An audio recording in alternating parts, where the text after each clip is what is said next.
kuwaad moodo inay barooranayaan, kuwa bilicdii fankaba geed saradii ku laalay, kuwa kada loobsi jiibsaday, kuwa teembada dhinac ka raacaya, kuwaad moodaa inay xabsi ka soo dareereen, kuwa xaraashay xeerarkii fankaba, waarsow kuwa tayo xumadii fankaba tiir ka saaray.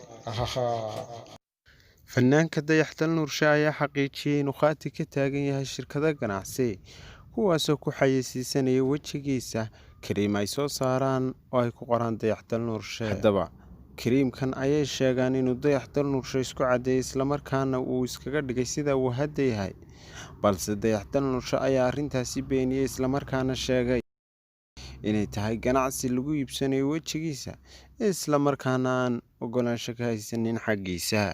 kariimkan oo in dhowaalaba lagu iibinayay suuqyada magaalada muqdisho ayaa ah kiimikooyin la isku dardaray oo waxyeeli kara jidhka bini'aadamka iyo weliba iskiinka sare ee bini'aadamka. ku darsoo kariimadan waxaa laga qaadi karaa cudurka dilaaga ah ee adduunka aadka ugu faafay ee kansarka jidhka. intaasi kadib dayaxdal nuurshe ayaa sheegay inuu dhibaato u arko arrintaasi islamarkaana aanay ogolaansho ka haysanin shirkadaas kuna xayeysiisatay magaciisa waxaanu raalli ka ahayn haba yaraatee. maxaan cidla keli hameeyo muuqaalkiyo koorkayo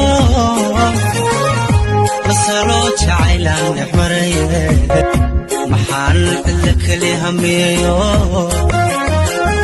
muuqaalkiyo koorkayo